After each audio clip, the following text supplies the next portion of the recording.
Welcome to Cardboard Conjecture. We're a podcast about board games where we have opinions and conclusions formed on the basis of incomplete information. This episode of Cardboard Conjecture is brought to you by these great Saskatoon businesses: Amazing Stories Comics on 8th Street, Dragon's Den Games on 8th Street, and Breakout Escape Rooms on Faithful Avenue.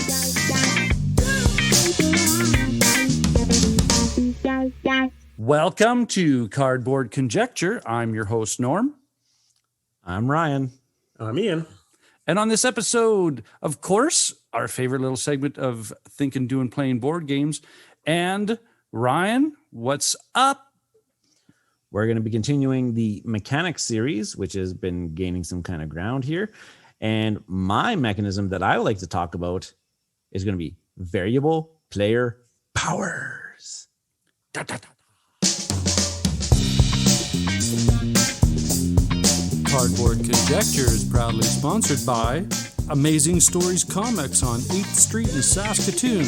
They're the winner of the Joe Shuster Award for Best Comic Book Store in Canada, and they were also nominated in 2016 for the U.S. Eisner Spirit of Comics Retailer Award presented at Comic-Con. Amazing Stories' amazing collection of comic books, board games, puzzles, and collectibles can be found in their store or on their new online website. And we're back. This is Cardboard Conjecture. We're going into our little banters of thinking, doing, playing board games, and I'll get this going off the go here. I'll get dibs. I got dibs.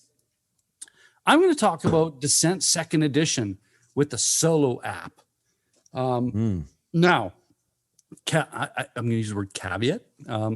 I have Lord of the Rings, Journeys in Middle-earth, I believe. Did I get it right? Wrong? Yep. I always get that one mixed up. In Middle-earth.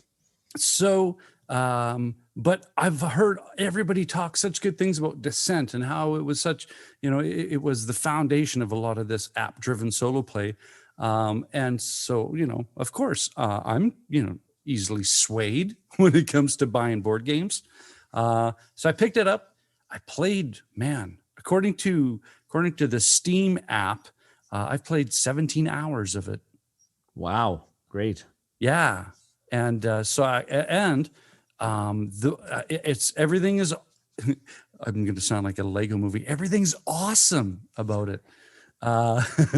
And everybody now hates you because they got that song stuck in their head. Yay! We'll play it on the outro music. But this, of course, everything for me now is about solo gaming until we can, get out and play with other people. But it's the engine I was very familiar because, like I said, with Lord of the Rings, very same app-driven engine, integrated with a little slightly different theme, right? I mean, it's still, both of them are still dungeon diving, and but Lord of the Rings, of course, with the IP it has. This one did not fail at all in my appreciation of it.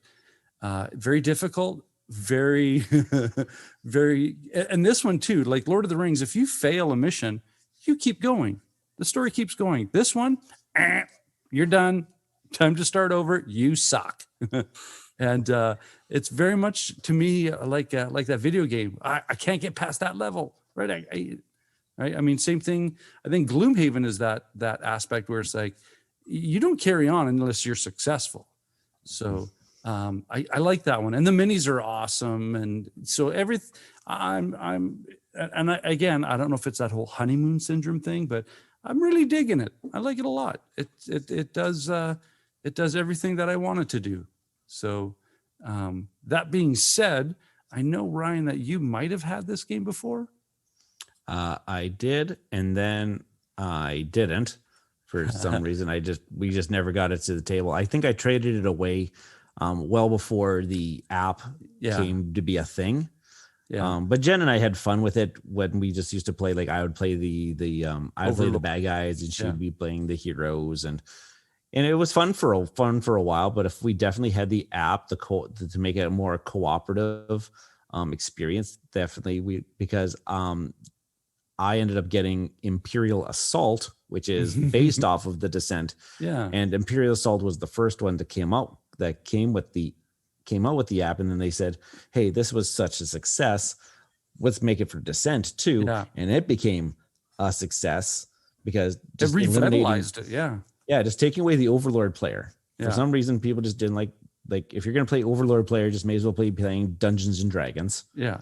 Like, you just may as well just go do that, and let's just play a board game against a AI type of thing. Yeah. But in Imperial Assault, if you fail a mission, you just go into the next mission with a detriment. So it's Okay. the story still continues, but you are now kind of handicapped a little bit at the beginning of the next one. Cool. So yeah, that was my little. I mean, I was surprised when it said 17 hours of play. It's like, whoa. Okay, maybe you're right. No, I remember those days. I remember those days. How long is it? How long is one game approximately? Well, one session, 2 hours. I think I was 3 hours, and then Mel came down and went, bedtime. I was like, I just came down here after supper, and it's already holy moly. Oh, so it's a long game. Okay. Yeah, but it's engaging though. That's what I there's long games that you feel like they're long games, and this one, no, man, because you're hopping. Nope, I remember those days in university, and you just plug in Skyrim, and just on a Saturday night, and all of a sudden it's Sunday morning. Holy crap! Yeah. So there we go, Descent 2nd Edition with the solo app. I highly recommend it. Okay, moving on. Who wants next? I'll go. All right. I played Glen More. I don't want to spend too much time on it because I talked about it on the Wednesday podcast, and I've talked about it before on this podcast. But I really like Glen More. It's a neat little straightforward Euro game. Right? Tile in the same sense of like Carcassonne and Alhambra. It's a tile building game. And you're collecting resources and cashing them in for points or whiskey or other stuff. I really like how you pick the tiles, right? You go around the board, and it's like whoever's last in line gets to keep going until they get caught up. And that's a really neat idea. The Rondel Takedo. Yeah. Yeah, it's pretty cool. It's a really fun game. It doesn't take very long to play. It's like under an hour, I would say. Yeah. I mean, we've been playing 2 players, so I don't see how it would be too much longer with more players, but no, because you still go through the same amount of tiles. It speeds. It's pretty. Yeah. It picks up. Yeah. And I was in the store the other day, and I saw the Glen More 2 box. That box is huge. Glen More is a pretty standard, like it's smaller than most standard boxes. Oh gosh, yeah, it's a tiny box. It's like a big hardcover book. Yeah.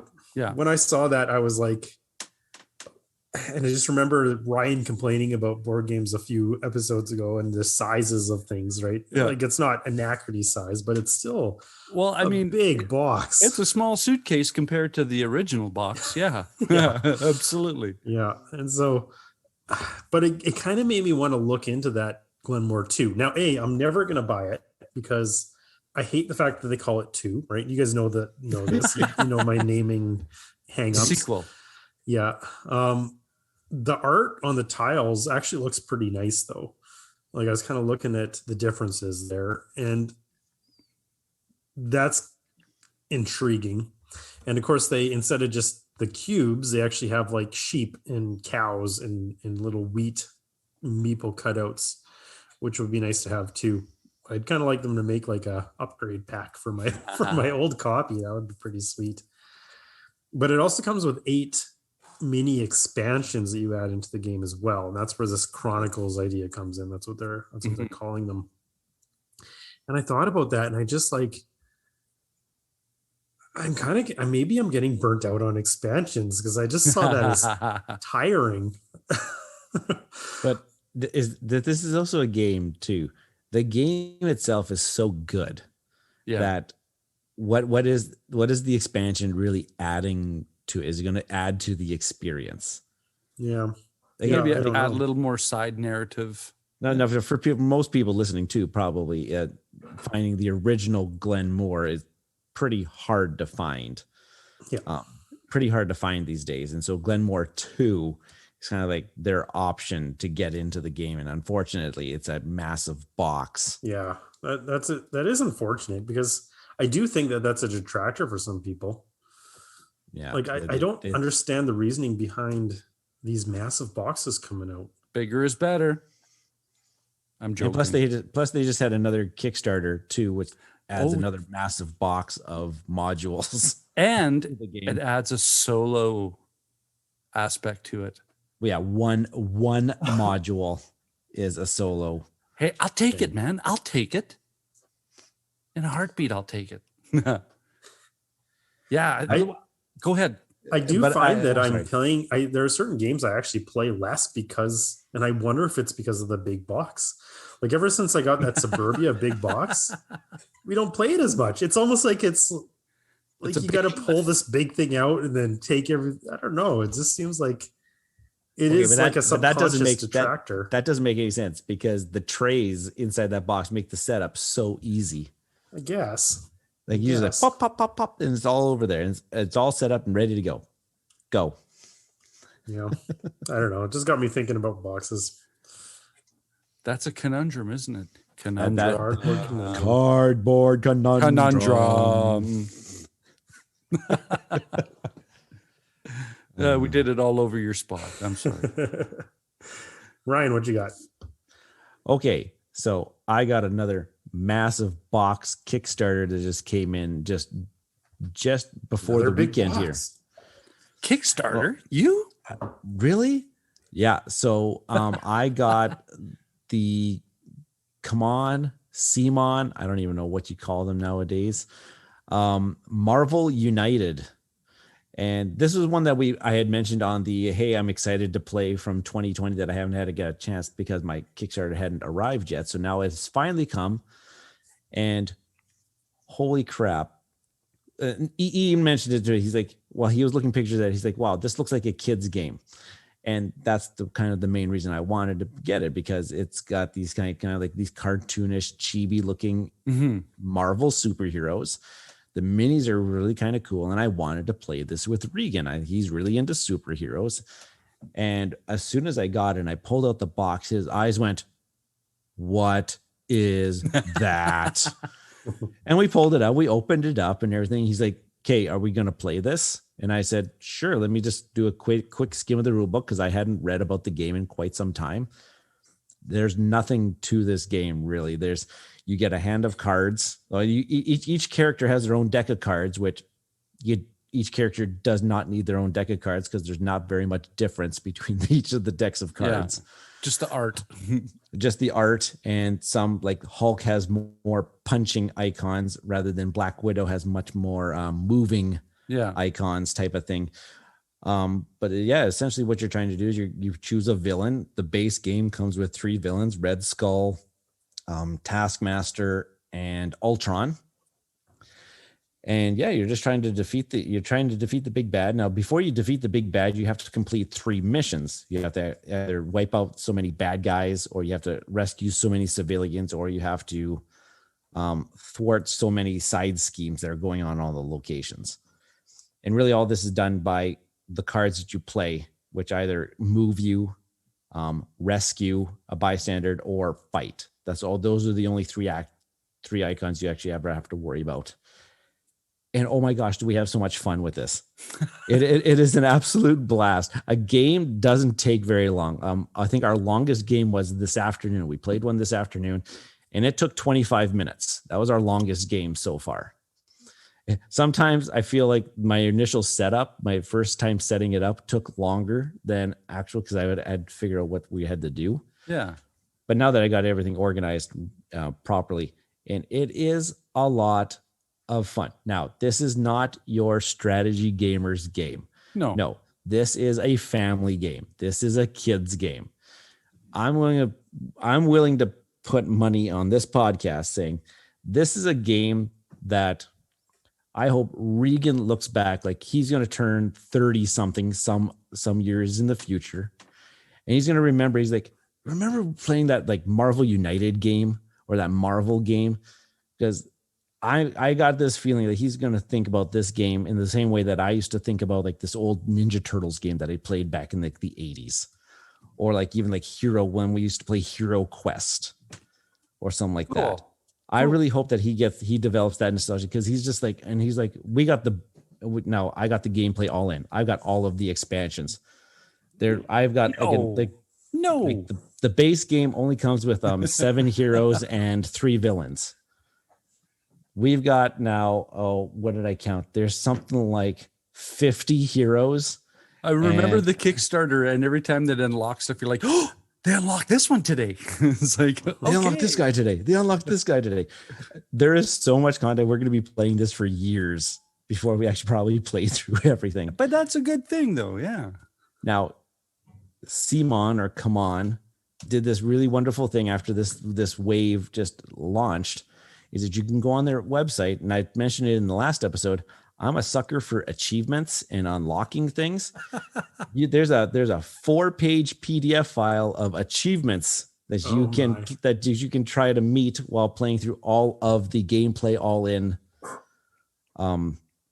stuff. And so, like, of course, I printed it off, and we've already checked off like about 4 or 5 of them. Nice. So I'm going achievement hunting again, as long as we're also playing Zombie Kids Evolution still, but everything. Well, you have to have a proper balanced diet, right? Yeah. I mentioned this to Ian just the other day through text, or maybe it was this morning. I can't even remember anymore, but all of my gaming lately has been Marvel United, Zombie Kids Evolution, and Pokemon the card game. That is all my gaming lately. I've been tracking that on your Twitter account. Yeah. And so it's like I'm craving some actual strategy board games with adults. Cool. But it's still good. Like, and now it's still not a overly easy game. All the games that we have won have all come right down to the wire. Like, it's like the one to this afternoon was, okay, Regan, you've got 1 card left in your deck. If it's not a move icon, we lose. He's like, oh my gosh. And we flipped, and it was a move icon. And there's like eruptions of cheers, and Alex woke up from his nap, and then now I'm in trouble. And yeah. Oh, we defeated Taskmaster. Memorable. Oh gosh, yeah, because we're like, if it's not a move icon, we lose. You need to be able to move and do Hulk smash. Cool. So Marvel United, and they just announced it's coming very, very soon. Marvel United X-Men is coming to Kickstarter very soon. I heard that. And so I'm like, just shut up, take my money. Cool. And then make it for Champions. And then put X-Men in Champions too. Yeah. That's the next thing. I'm pretty sure that X-Men is going to be coming to Champions. If Simon's introducing X-Men, okay, Fantasy Flights can't be too far off. They're going to have to get on the X-Men. Depends train. On the licensing too. Yeah, cool. Hey, no. They need to do it. They need to do it. That's junkie talk. Just before we transition out, I want you to plug a little bit. Now, here's the weird thing. We're going to talk about it now because it hasn't happened yet. But I think when this podcast comes out, that it will have had happened. I think that's the proper Back to the Future, future past tense expression. But I'm talking about the Bridge City Board Gamers King Domino tournament. Because this episode that we are talking right now is going to launch on the 17th. Oh, don't break the illusion that we're not recording live. Oh yeah, we're always live. We're just jumping in back in time to do stuff. But yes, Ryan, right. This is on the heels of a very successful Castles of Burgundy tournament, the proof of concept, as I like to say. And are you happy with how this turned out, that we're having another one? And I'm super pumped about this. It's like, yay, we're starting to introduce to the community these mini cons, these mini tournaments. Yeah, I'm trying. Yeah, because it's really, really kind of cool getting the community involved. We're trying something a little bit different with the King Domino tournament. We're now asking for a small tournament fee, but all those fees are going to get turned into a gift card for the game store of the winner's choice. Yeah. So I think we're only it's been $3. Yeah. You get entered, and now they're going to play. And I'm using the BGA tournament software, and there was a little bit of a hiccup, but I think we've got it all ironed out. Cool. Now I got it all ironed out. Now I know how to run it smoothly for the next time. But yeah, the King Domino tournament going on. We're doing asynchronous play. So everybody gets 2 days worth of thinking time. And so, and I think it really averages to 2.5 days, because you have 5 days to complete a game. Yeah. And in King Domino, if you can arrange with the other player, you can knock that out. Crank it out. Yeah. In a few minutes. But no, it's been really awesome. We got lots of participants going in so far, and I'm getting lots of messages. Nice. About what's the next one? Nice. What could we possibly do for the next one? I think the next one should be like a whole day-long con, and have people like through our Discord channel. Oh yeah, bigger things, man. Let's have this grow. Yep. This episode of Cardboard Conjecture is proudly sponsored by Dragon's Den Games, located in the Louis VIII Mall on 8th Street in Saskatoon. Swing by Dragon's Den Games and let Darren, Al, and the awesome staff help you out in search for great board games, role-playing games, miniature systems, and all of the related accessories. Be a part of their gaming communities that have scheduled events in their great gaming area. Dragon's Den Games, Louis VIII Mall on 8th Street in Saskatoon. And we're back. This is Cardboard Conjecture. We're going into topics of interest, and we're going to continue with the mechanics series. And Ryan, this one's yours. Take it away. Yeah. So I was looking at, again, how I get my inspiration for these topics is that I go through my game collection. I'm kind of standing in my room there looking at my shelves and say, okay, what kind of mechanisms do I see here? And another mechanism that I see that I kind of own quite a few games of are games that have they call them variable player powers. And now I kind of say the variable player powers, or people may call it asymmetric play. Mm-hmm. But really it's that concept where players are going to be playing the same core game. Like everybody's playing the same game, but everybody at the table is going to have some sort of different benefit. Kind of like your player power, your ability may allow you to. Now I list off a couple things. Maybe you guys can add to this list a little bit. But like player powers, they allow you to, perform certain actions in the game more efficiently. Or maybe you start the game with different resources than other players.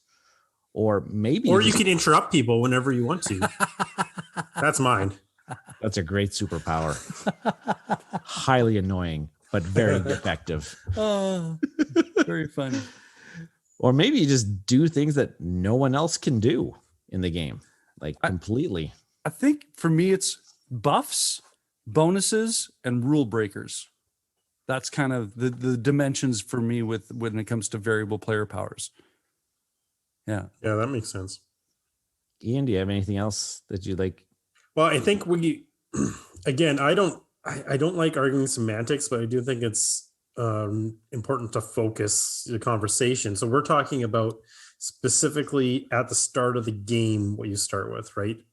Yeah, that's probably, I would say 99% of all the examples we're going to come up with today. Yeah. These are games you get dealt. Some people will call them factions. Yeah. Some people will call them houses. Predetermined. Yeah. Right. Yeah. Because there's games where you can start off the same and then tech tree your way differently, that by the end of the game, everybody has a different spectrum of powers and abilities and benefits. Yeah, and that opens it up to like almost every strategy game. So I think we have to narrow our focus. That it's like at the start of the game, everybody begins with a different version. Yeah. So I followed Ian's format a little bit from his previous one, but one of the earliest examples I thought about this one was the game Cosmic Encounter. Because Cosmic Encounter is not a new game by the stretch of magic. It came out originally in the 70s. Mm-hmm. Was the original version of Cosmic Encounter.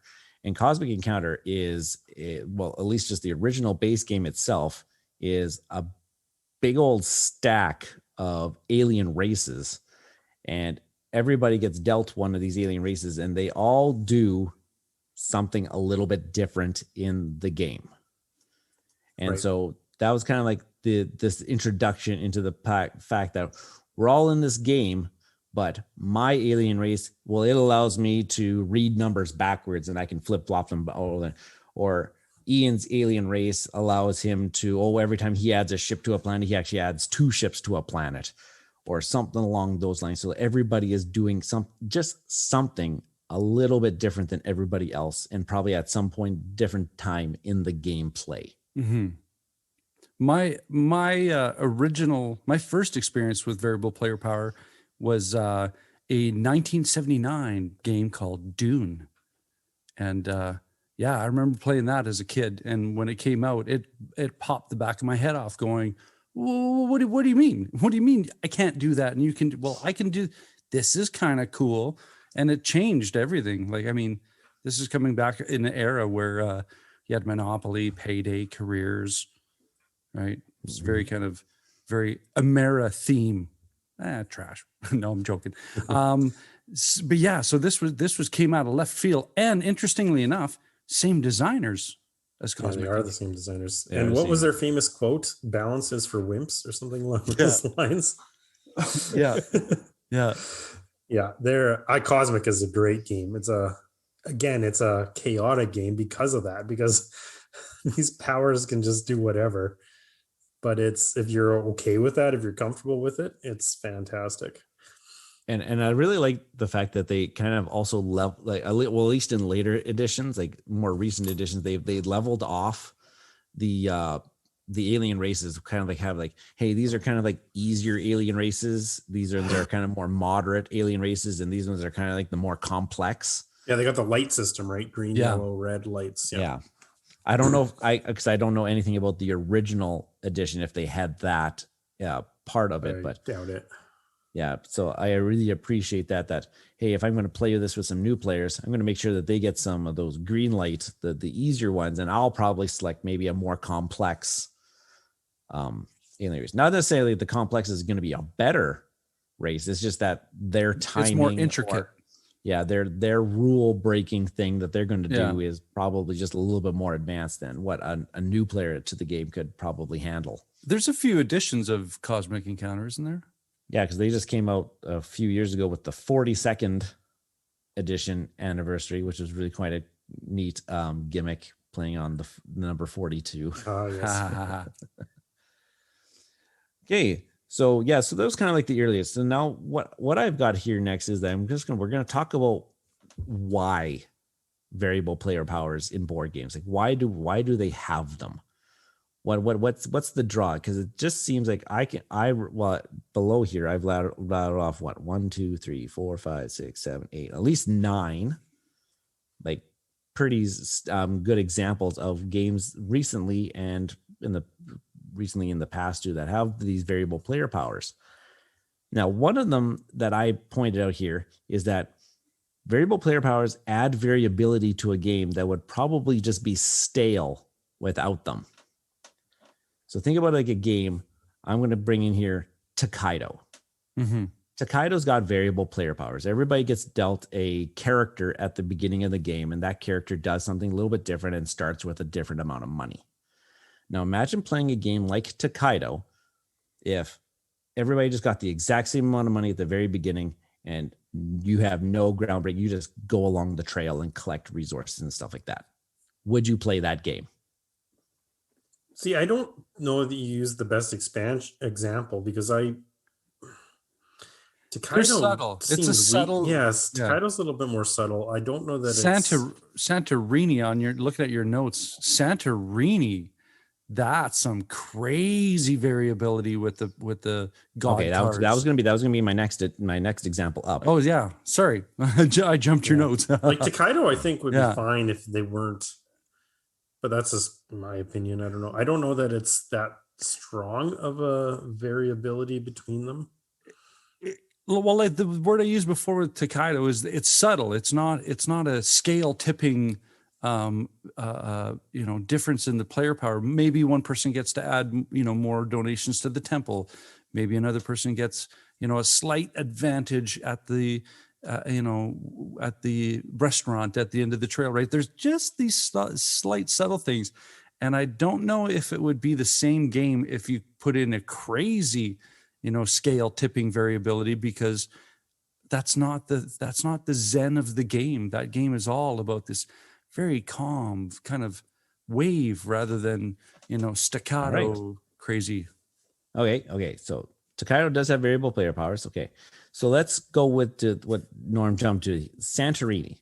So Santorini is a very chess inspired like game where you are moving some pawns on this board, and then you're adding these 3D elements, essentially these sections of a building onto the board. And eventually what you're going to want to do is take your guy and get it to the top level. If it's not capped off, one of the things you can do is you can cap off one of these levels to prevent a player from winning.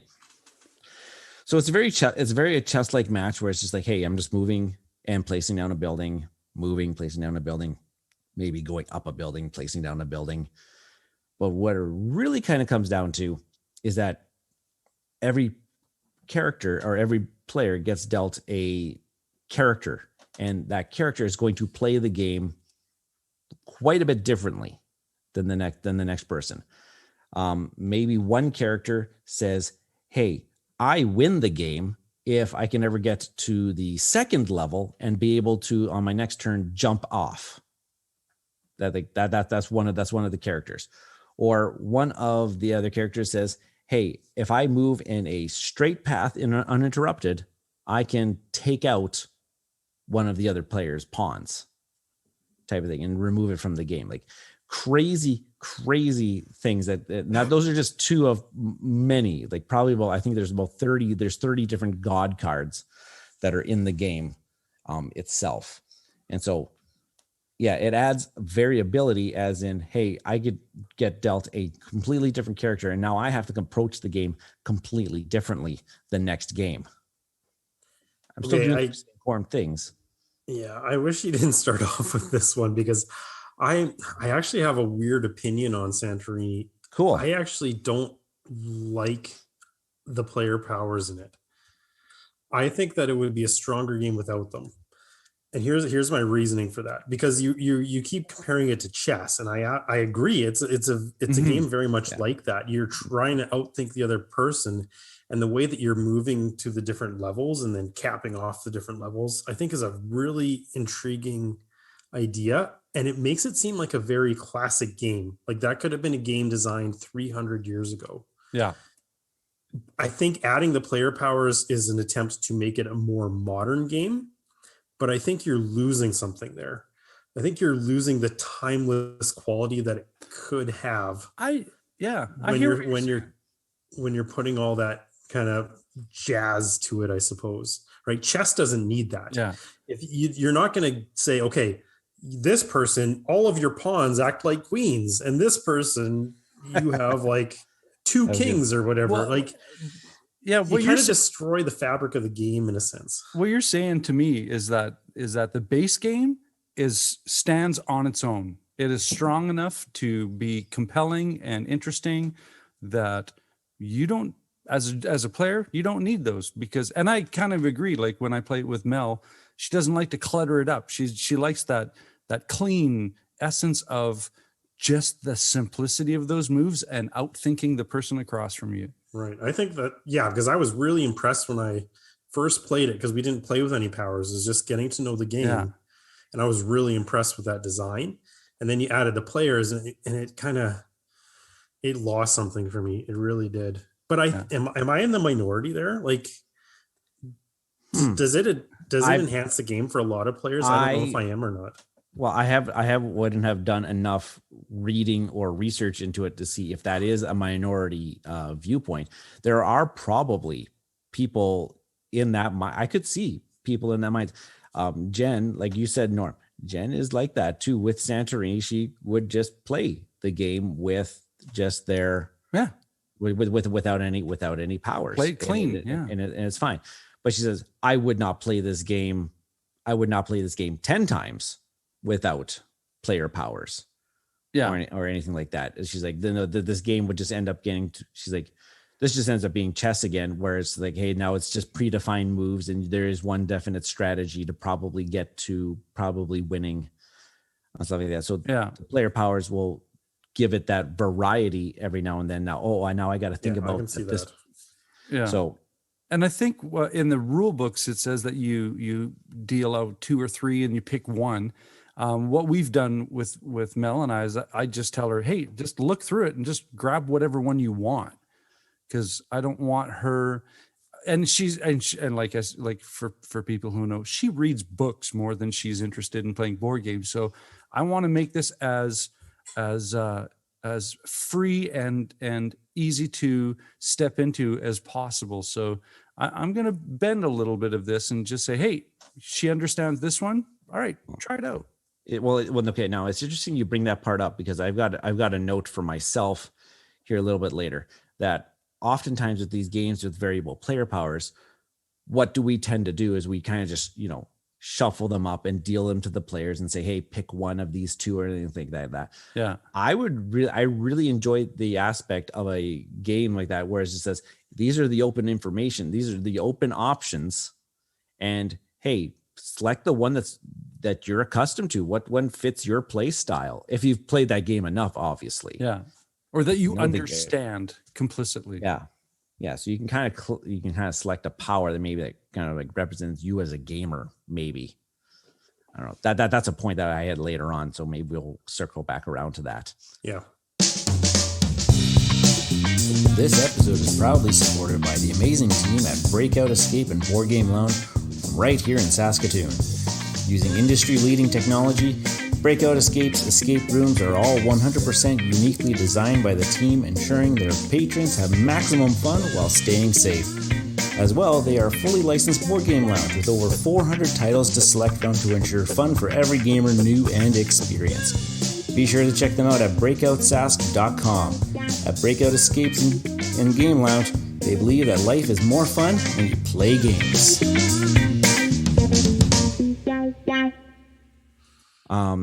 This is one that I saw that Ian had put into his notes, and I kind of reworded it maybe a little bit, but it was kind of something that I wanted to get around. Variable player powers have the notion that variable player powers will guide players towards pursuing a certain strategy or gameplay style, probably evident in games that are more complex in play. Is this a detraction or is this a benefit? So like we're talking about maybe a game like, say, I don't know. I'm going to pick one here. Scythe. I'm going to pick Scythe. I don't know if this is a great example for this, but I get Scythe and I get the Rush Viet faction. And the Rush Viet faction allows their special player abilities that, hey, they can select the same action twice in a row. Mm-hmm. Normally in Scythe, you have to pick a different action every other time, but they're one major game-breaking ability that they can select the same action. So you wouldn't play that, Ryan, because that's mine. Because it's red. Yeah, it has to be red. But that knowing that and where they are positioned, also the position on the board is kind of also a variable player power too, because they always start in the same position. And so knowing that action or that ability paired with where they start on the board, you can kind of get, laser focused onto what maybe you should be able to do rather. And so then maybe it's not as variable. I don't know. What's your guys' opinions? You mentioned this one too, Ian, and in your notes. I do think it's an interesting debate because I can see both sides, because there are people who will say that variable player powers basically tell you what your strategy is going to be. And there's a lot of people who believe that, right? And that it takes something out of the game. It's like, okay, this strategy means that you do this. If you're the cultists in Terra Mystica, you're focusing on the occult track. It tells you what your strategy is going to be. I don't know that I agree with that. I think there's, in some cases, it feels like that's going to be the case. But the way I see it is that having these different player powers, forcing is too strong a word, but I can't think of a better one. So it kind of forces you to try different things, in the game, right? So if you're looking at it kind of a bigger, rather than just a one game scale, but on a multi-game scale, it kind of gives you the opportunity to just explore the game more, is how I see it. I kind of look at it the same way, but I approach the variable player power as it presenting you, the game presenting to you, here is your advantage over the others. You can lean on this advantage if you want, or you can have it subtly be in your gameplay when you make your decisions.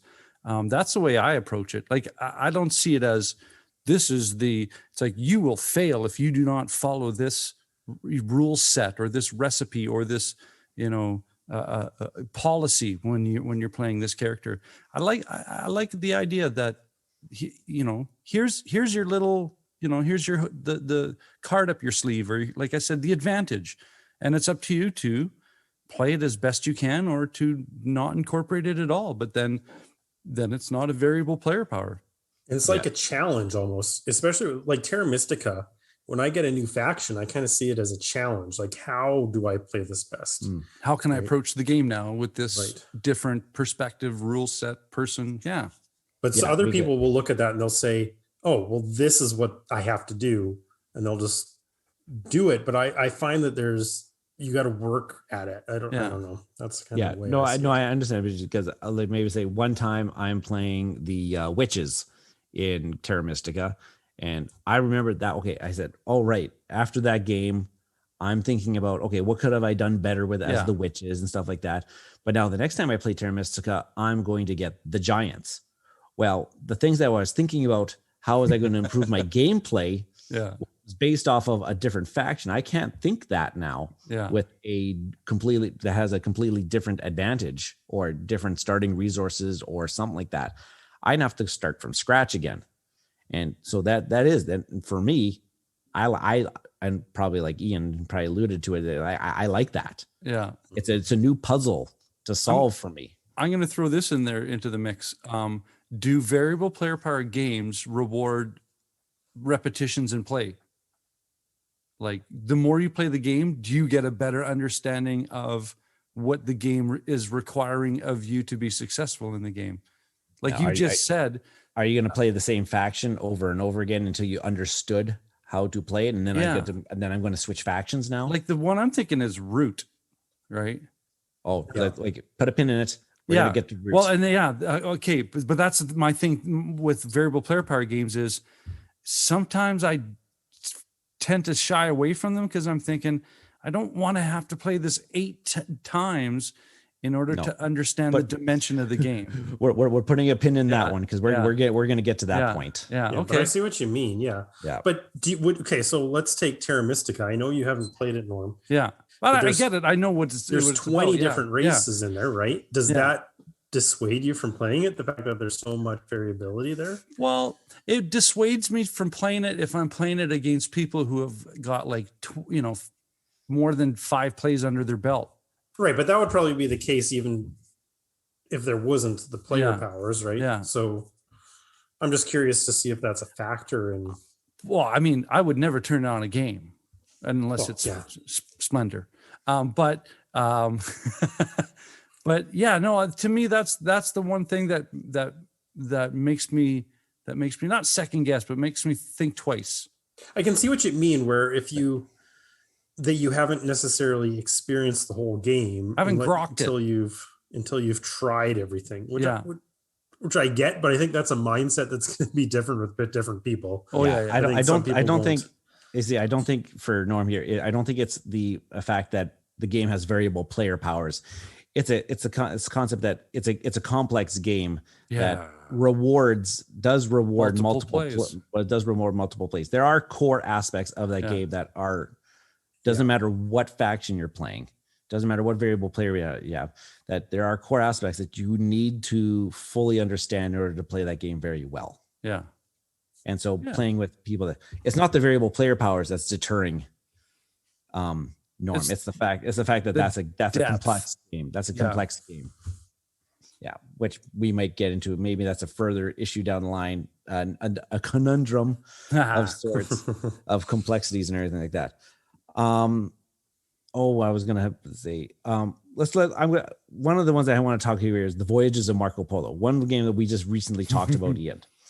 And this one that there are variable player powers. You get a character at the beginning of the game, and they're all very good. Yeah, they're But significant. Yeah. Yeah, but now there are certain player powers in this game that are more versatile than others. I'm talking about, maybe there's the one, I can't remember his name, but he is the one that allows you to put down extra trading posts along his travel. As long as he passes through some city, he gets to put it down a trading post, not just in the city that he lands in. He has to put them down. So his strategy is to do the traveling thing. Like, he is not going to do well. The player who gets that is not going to do very well in a game if they ignore traveling, or they don't do traveling as much as they would probably do, because they're just playing Voyages of Marco Polo without their player power, essentially at that point. So that is one of those detriments where they said, no, I get that character. It kind of tells me that if I'm going to do well in this game, I'm going to have to do that thing. Mm-hmm. Yeah, I have to do a thing. But as opposed to, like, say the is it Marco there? Oh no, again, like, then there's like Marco Polo and Matteo Polo, where they get two travelers. So again, they're more efficient at traveling. So probably that's going to be one thing that they're going to probably want to do. Or there's the guy that gets the extra contract. So maybe he's just going to fulfill contracts for the game. And so, but the one advantage I would say of variable player powers is that there's just something cool about having something that's your thing, right? That nobody else at the table gets to have. And I think Marco Polo does that pretty well. Oh, absolutely. Like, and I think that's a big draw. It's like, this is my power. This isn't your power, Ryan. This isn't your power, Norm. This is my power. You guys don't get to do it. I do. Right? There's something really cool about that. Yeah. Like, one of the big games that we like to play, Ian has Eclipse and I have Twilight Imperium. So like, I get to have, that is my alien race. Mm-hmm. And of course I'm probably going to try to exploit their ability to the best of my abilities. And they're going to probably play the same game a little bit differently, but it's satisfying to know, hey, I am going to be this faction, and they're I see their thing. Oh, they're all about military. Okay, yeah, I'm gonna go fight this game. This is going to be all about exploration and extermination. And Eclipse actually is interesting because if you're not somebody who likes variable player powers, the other side of the board is all the humans, right? And all the humans are exactly the same. Everybody starts out the same. Everyone's got the same powers. But you flip it over to the alien side, and now everybody's different. And so it's kind of like you get the choice. Mm-hmm. So if you are somebody that doesn't want to get locked into the strategies, you can play with that game as the humans. But I've played the first game as the humans, and I never went back from there. I've always played aliens. Which is kind of a neat fact, because I remember that part about Eclipse, that everybody could play just as the same faction. Like, everybody could just play as humans. It would just be a very basic game of learning Eclipse. And I was trying to think of there's got to be other games that do that as well. Like, there's the basic, and then there's the more complicated. Doesn't the Paladins or the West Kingdom series, don't they have you can play the regular one, and if you flip it over, you get a little subtle difference in regards to the resources you start with or the powers you start with. I think if I recall correctly, Paladins has that on their player boards, and maybe Architects, I think, has that, where one side of the board is regular and the other side has just this little slight difference. Mm-hmm. Yeah, I haven't played any of the West Kingdom, so yeah, but I do like that fact, because my next point here is, I said, in the design process, it has to be extremely difficult to balance these things, right? Like, if you're giving something such an extraordinary benefit, but the flip side of that, sometimes we just see these new additions or nerfed or tweaked powers after the fact. I'm thinking about the example of Tapestry. Mm-hmm. Tapestry came out, It was a very popular Jamie Stegmaier design. And through the thousands of plays that got played after its release, people started finding that certain civilizations were just seemed to be winning more. And they actually started keeping track of these things, and that they're certain. And then after the fact, they came up with an FAQ or a adjusted races ability saying, okay, we saw the data. Now we're going to come back and we're say, okay, this race, instead of starting with these resources, they should actually start with these resources. Oh, this person's ability, instead of doing those two things, they kind of get to do these 1.5 things. And they kind of started, they balance the fact out. But it's got to be extremely difficult right from the get-go. How do you balance all of these different things? I think I'm gonna use what Ian said before, the quote from Cosmic Encounter, that what is it, balance is for wusses. Yeah. But then you got to take into context the time frame. That's like in the 70s, right? Back when they didn't have the technology to aggregate all this data. They didn't have the speed of the internet to exchange information, where I think Stegmaier or Stonemaier Games had that ability now with the technology and the instantaneous feedback that we have nowadays, that it makes sense to approach it from that manner. That that the players who are locked in have a vested interest that this game is the best that it can be. So yeah, because it can go through the hundreds and hundreds upon hundreds of play tests before the game gets released. But as soon as that game gets out into the wild, now all of a sudden you are now to the power of 10 more plays of that particular game. And people have paid for this game, so they're going to have a different approach and a different passion to to their opinions. They're going to have some conjectures. Yeah, absolutely. I like that Ian made this fact too, and I had the same note here. Some games have variable player powers added on as an expansion, like it was like an afterthought to the original game. Some games that did this, Zolkin, the Mayan calendar, added the tribes and prophecies. Like the original game, no player powers, didn't really need any player powers. But then all of a sudden, hey, this expansion comes out. I can now do something in the game a little bit differently than it was an app. I always find when they come out with the expansions, it was an expansion. It wasn't the forefront thought at the time of the game design. Right. Everything like that. So it's kind of afterthought. Kind of almost like a different thing. Like when we go back to the Santorini discussion and everything, I think in that time, like the game was released with the god powers in the forefront. Much different conversation, Ian. If Santorini came out and all of a sudden, hey, now we got Santorini god powers afterwards. Yeah. Now my opinion may be completely different if there was a game before. But I don't know. We just kind of mentioned like, hey, is this just like an easy expansion idea? Right. There's some expansion ideas that seem to go around a lot. Like, for example, event decks, right, is something that you'll commonly see in an example, an event that changes the round or whatever. And I think variable player powers is another one. It's just kind of an easy idea that they can use for expansion. Yeah. That said, I do like the Zolkin tribes. Mm-hmm. I haven't played with them enough. I think I've only played with them a couple times. But Teotihuacan did the same thing. Underwater Cities did the same thing. I'm pretty sure there's other examples that were not, but it's just the fact that they were an afterthought. One genre of board games that seem to always have variable player powers are the cooperative games. Yeah, it's huge in cooperative games. And this actually makes sense. Probably the notion that everyone can contribute to some unique skill to solve a problem. And giving everybody a specific role is an important piece of that.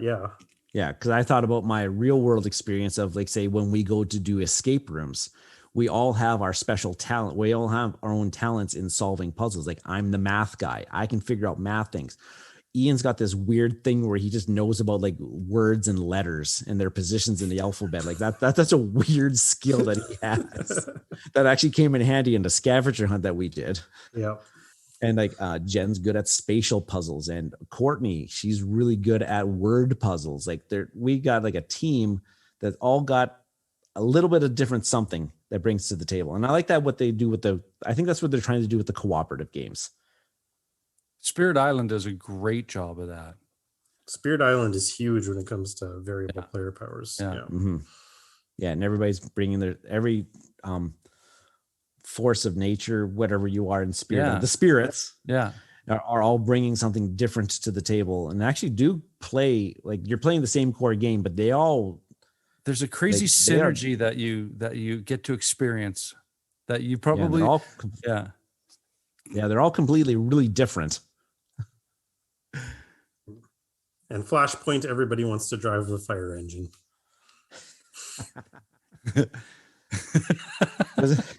That was a really random one, but I thought for a second that was a metaphor, but no, it's not. Okay. No. Although then at the same time, does it get boring? Because Ryan, in Pandemic, you always are mostly the medic, right? Yeah. It's even in our legacy games. Like, did you get bored of that? Did you want to switch it up? I don't know, but I see, like for me at the point, like I've played the medic so many times, I just know that's my role. I know what I need to do in this game. It is mine. I've owned it for so long. Okay. But there would be people out there that would say, "No, I'm the medic again. Like, can I just be somebody else, please? Like, can I be the engineer for once? I would really like to try the engineer." Yeah. But we mentioned this off the top of the bat, so we're not really gonna be, but we mentioned like some games don't have the defined variable player powers at the start of the game. Rather the players develop their own abilities throughout the gameplay. Are these really variable player powers? Like we're talking tech trees, tableau building. So we're on the consensus here that that's not really a variable player power if you're developing it over the game. That's another mechanic that's on its own. That's like a player engine. Yeah, exactly. Yeah. Like I drafted these cards and now I can do these things differently than all the other players. I didn't start that way. I had to build that up. Yeah. But there is an example where players can customize their starting abilities. Right. And what is that example, Ryan? Legacy games. Right. Where we had to do this in Pandemic Legacy, and you mentioned that you had to do it in Risk Legacy as well. Yeah, you actually get to build your factions over a number of games, which is a pretty cool idea. Yeah. The Eon's End is kind of like that too, where you start off all different, but then as the game goes, you can get even better and more powerful at your differences too. So there's that tech tree aspect to it, but you start off asymmetric. So yeah. Now we'll end off our talk about variable player powers where we're going to take the pin out here, Norm. From a preview. Some games take the variable player powers way to the extreme. Like we often this is what we refer to as the asymmetric play, where the players playing the game have vastly different things that they are doing and how they do them. They're almost playing completely different games at this point. And the one thing that we talked about here, and the one that you mentioned at the beginning, was root. Yeah. Like there is a kind of a common thing that you're going to be doing in root, which is like ruling clearings, putting down buildings. But me playing as the Marquis de Cat and you playing as the Erie Dynasty, like we're playing completely different games and everything like that. Now, which is a big draw to that game, right? That's the appeal of root. Is that there's a strategy for every different variable player or asymmetric power. Yeah, so it is a draw, and it's one thing that I really love about it. It's also one thing that I really hate about root, because when I have to teach root, if I ever had to teach root again, which will probably come up in the future at some point in time, I'm essentially, if we're going to play a 4-player game of root, I've got to teach 4 different games of root like, so I'm going to teach Ian how to play the Marquis de Cat. This is what Ian, okay, everybody else just tune out for a little bit. I'm going to tell Ian how to play the game. Okay, Ian, you got that? Okay, good. Read over your player board again about 5 more times. And now I'm going to go on to the next person. Okay, everybody tune out. I'm going to talk to Kim now. Okay, Kim, this is what you're doing. Like, the teach of Root is excruciating. I was going to use the same word. But once everybody there, now this is the beauty of it. Once everybody is get into the system, oh my gosh, it's beautiful. Yeah, there's a big cost benefit. You put the time in, then yes. You gotta get over that initial hump. And I don't know that can be a deterrent to a lot of different people. Like teaching Root, your very first game of Root is going to be frustrating to the beyond belief. Yeah. And then the next time you play Root, well, you hopefully you get the same faction again, because and the same group of players at the same group of players. Yeah.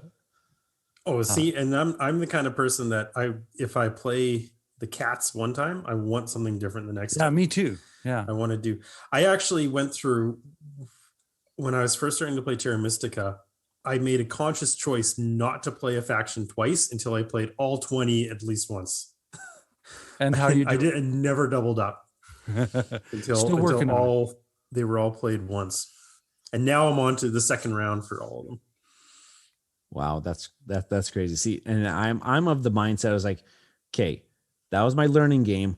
Okay, now I want to play that same thing again. I want to see if I can do it a little bit better now. So I'm always like, see, I'm starting to get into the mindset where I always want to play something at least 2 or 3 times.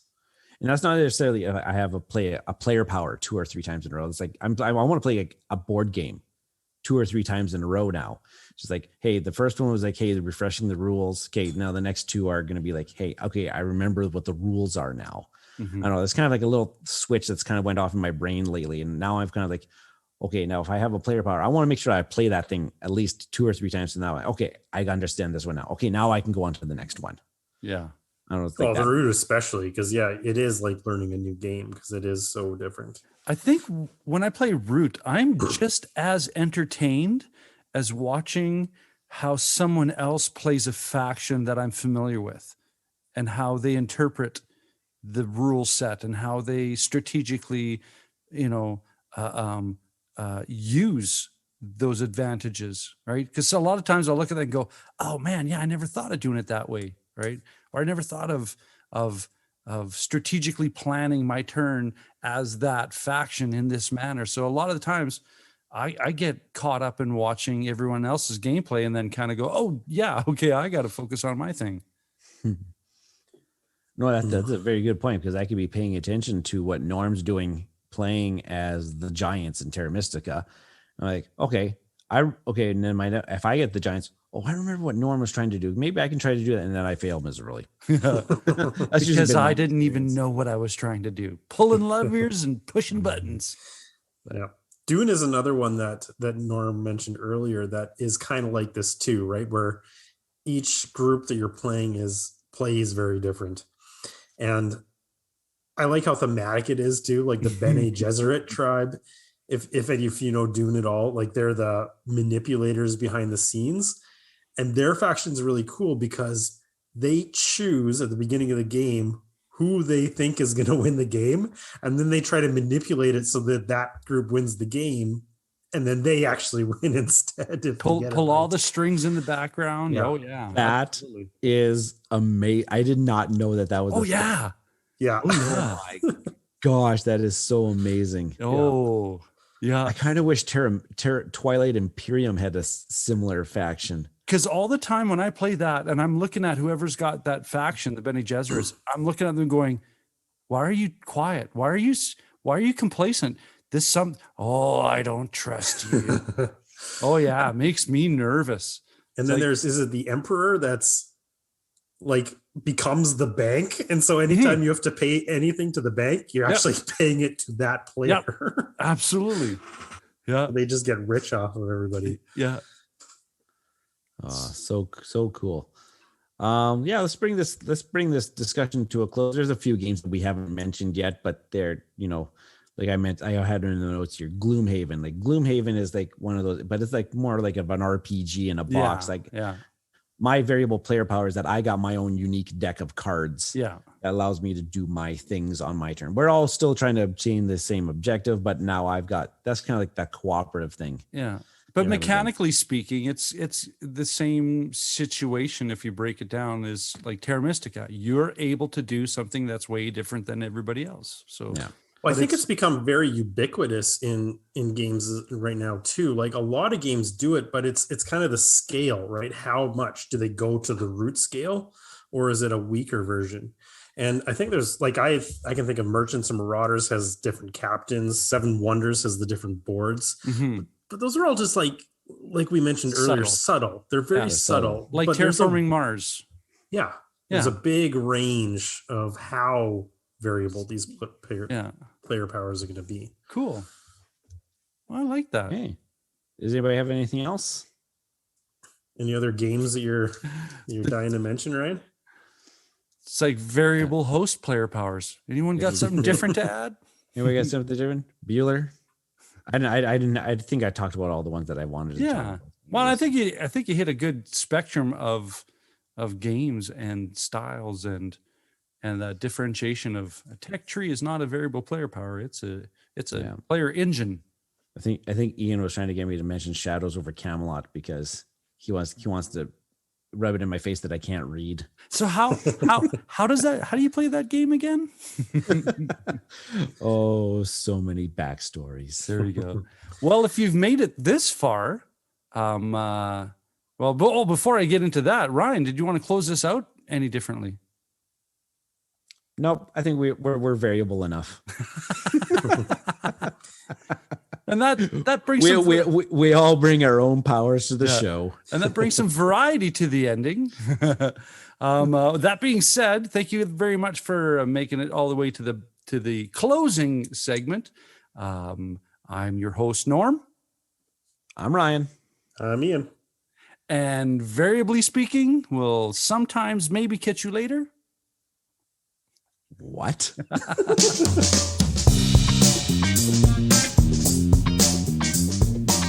This has been an episode of Cardboard Conjecture, and we are Bridge City Board Gamers. And you can find us on Facebook at Bridge City Board Gamers Saskatoon. You can find us on YouTube, Bridge City Board Gamers. We are also on Twitter at BC Board Gamers. And of course, Board Game Geek Guild number 3039.